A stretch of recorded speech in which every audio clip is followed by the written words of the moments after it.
7 to 18. Today we'll be finishing off the passage by reading verses 17 and 18. Verse 17. Hu ta putuan ente kere autu dia katharai tain halona autu kai sunagagen ton siton eis tain apotheken autu tot de akuron kata kause puri asbesto. So in this first verse, we only have one proper verb, and that's kata kause, which is a future indicative active, third singular form of kata kaya. And it means to burn up. So in this case, it's he will burn up. Okay. Now, this verse actually is finishing out John's answer that was started in the verse before. So there's just basically a semicolon in between verse 16 and 17. And of interest is the way it starts. So we're still describing who is coming that is more stronger than John, or more powerful than John. So it continues on with the thought of whom, okay? And then patuan. I must admit, I'm not great with agricultural terms, and then when you start throwing in another language, I just have to believe what the lexicons tell me with some of these words. So patuan is like the winnowing fork or shovel, the winnowing shovel in his hand.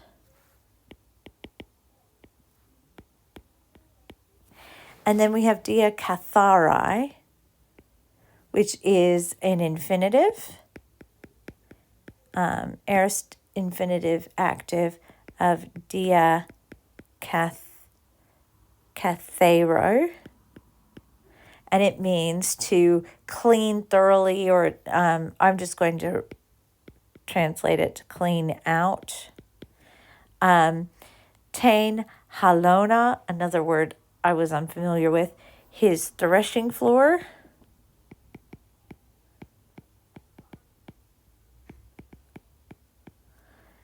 And here's a word I do know, sunagagen. It's another aorist infinitive, active of sunago, which means to gather. And I do know siton, the wheat.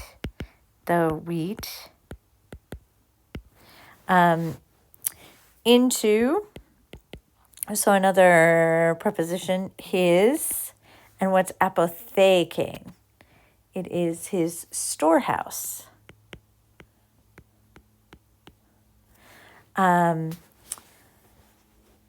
De here, I'm going to actually go against the general way of translating this, and instead of doing but, I'm going to do and, because I don't think it's necessarily contrasting here. It's more just adding on the idea. So he's going to clean out the threshing floor and gather the wheat into his storehouse, and he will burn up what's to akuron, the chaff.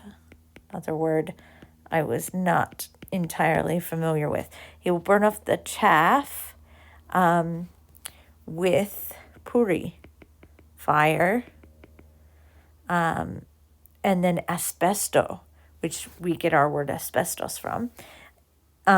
It has the sense of being unquenchable or indistinguishable.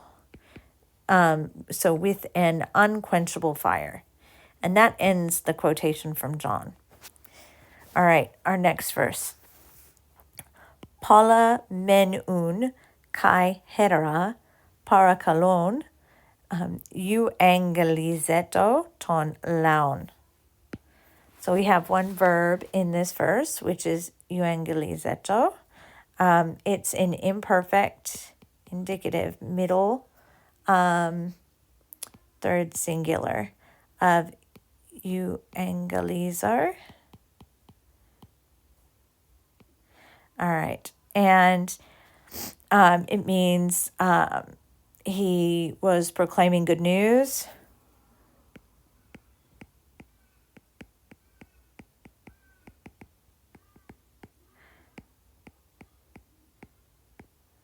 Okay. If we go back to the beginning, so Paula hetera is many other things.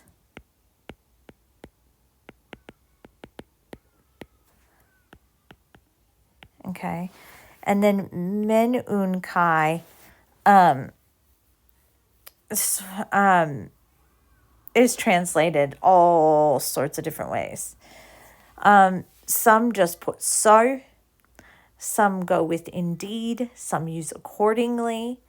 The Net Bible has a translation note, and unfortunately I couldn't chase it up, but points to menun kai being translated as and in this way. And I really liked that. So we are going to need to translate this idiomatically because we don't normally put indeed then also together, or indeed then and, or so I've decided I'm going to go with and in this way.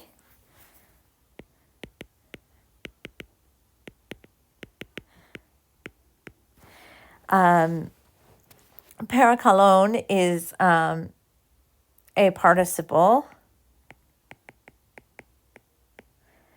masculine nominative singular, so it's present active of parakaleo. And that's where we get the word paraclete from, so the helper.